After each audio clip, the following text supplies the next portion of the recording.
Venezuela crisis, opposition's Guaidó awaits army support. Venezuelan opposition leader Juan Guaidó has acknowledged that there can only be a change of government with the support of the armed forces. Military chiefs have so far remained loyal to President Nicolas Maduro. Mr. Guaidó declared himself interim leader in January and says he is supported by almost 90% of Venezuelans. He also has U.S. backing. On Sunday, Venezuelan authorities said they would shorten the working day and keep schools closed due to power cuts. Offices would stop working at 1400 hours local time to achieve consistency in the provision of electricity, Communications Minister Jorge Rodriguez said on state TV. Mr. Guaidó told the BBC that the frequent power cuts and water shortages, which have hit hospitals, public transport, water and other services, were driving intense public anger against Mr. Maduro's government. We have a situation now with protests in more than 20 districts of the capital, Caracas, and in all Venezuelan states. People are demanding that power and water supplies be restored, but also for the usurper, Nicolas Maduro, to go, which is the main message, he said. The government has claimed the blackouts are the result of sabotage in an effort to force Mr. Maduro from office. However, Mr. Guaidó said Mr. Maduro could not be removed unless Venezuela's military abandons him. The support and the backing of the armed forces will be necessary in order to achieve a democratic and peaceful change in Venezuela in all areas, including to protect protesters from the pro-government armed militias, he said. Mr. Guaidó, who the government says will be barred from holding further public office for 15 years, dismissed the recent reported arrival of Russian troops in Venezuela as a provocation by Mr. Maduro to try to show some sort of support that he really doesn't have. The Russians haven't made any concrete moves, they haven't shown any real support apart from, perhaps, some diplomatic statements, he said. On Saturday, the Red Cross, IFRC, said it could begin distributing crucial aid supplies to crisis-hit Venezuela in 2 weeks.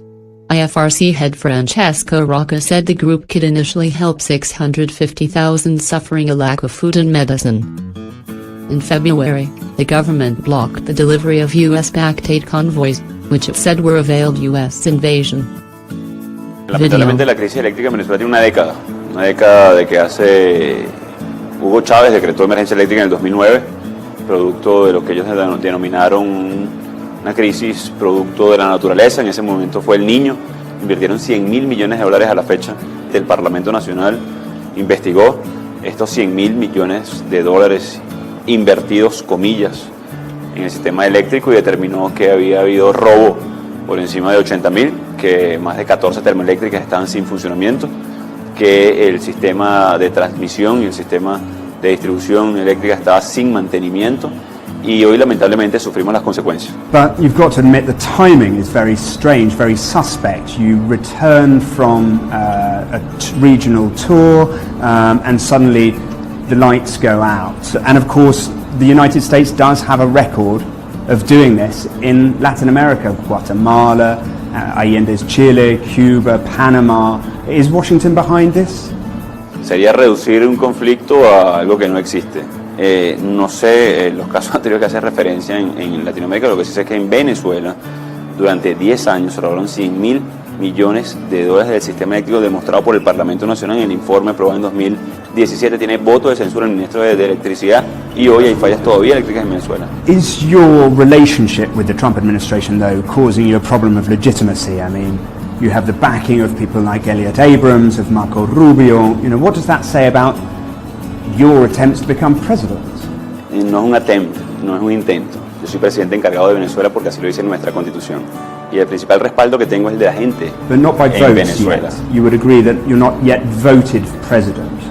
Yo soy el presidente del Parlamento. El artículo 233 de nuestra Constitución dice que ante una ausencia absoluta, al no haber habido elección en el 2018 en Venezuela, el presidente del Parlamento debe asumir la presidencia encargada de la República para poder generar una elección realmente libre. Mientras tanto, Nicolás Maduro usurpa funciones, ejerce como dictador en Venezuela, y el principal respaldo que tengo yo es el de la gente. Los estudios de opinión, y seguramente los has visto, dicen que el 90% de la población me respalda, rechaza a Maduro. Entonces lo que estamos pidiendo es muy sencillo, una elección realmente libre en Venezuela. Are you seriously considering, though, calling for a military intervention, a foreign military intervention into your own country? I mean, is that something you're planning to do now? Lo que estamos planeando en Venezuela es que cese la usurpación para que cese el hambre de nuestra gente. El venezolano hoy vive con $5,45 al mes. El 80% de la población, ese es el salario promedio de la población. Es decir, no vive, sobrevive. We've obviously seen the problems in Venezuela in these past days with no electricity, with the situation with the water. How would a foreign intervention help that, though? Surely that would just make matters so much worse. It would be like pouring petrol on the fire that's currently burning in Venezuela. Nuestra mejor opción para sustituir una dictadura, una transición democrática que lleve una elección realmente libre. El que pone la opción de una guerra, el que pone la opción de utilizar paramilitares armados para proteger, como lo dijo hace 2 días, seguramente tú lo vistes, diciendo públicamente una apología al odio, al delito, llamando a colectivos, es decir, paramilitares urbanos armados, a defender activamente, comillas, la revolución. Eso lo hace Maduro. Do you think the government of President Maduro is going to arrest you? Hay riesgo de no solamente de arresto, sino de vida. El ejercicio de la política, de disentir, de pensar distinto, tiene riesgos de libertad y de vida. En mi caso, hay amenazas constantes, lo viste hace unos minutos también seguramente en las redes sociales, donde supuestamente iban a llenar mi inmunidad, iban a aplazarme. A pesar de eso estamos aquí, ejerciendo funciones, buscando respaldo, ayuda humanitaria para nuestra gente y ejerciendo funciones. Mr. Maduro narrowly won a presidential election in April 2013 after the death of his mentor, President Hugo Chavez. He was elected to a second term in May 2018 in an election seen as flawed by international observers. Venezuela has experienced economic collapse. Inflation was 800,000% last year. 3 million people have left. Mr. Guaidó has accused President Maduro of being unfit for office, and won the support of many in the country as well as US and EU leaders. The Maduro government is becoming increasingly isolated, but Moscow has expanded cooperation with Caracas, increasing arms sales and extending credit.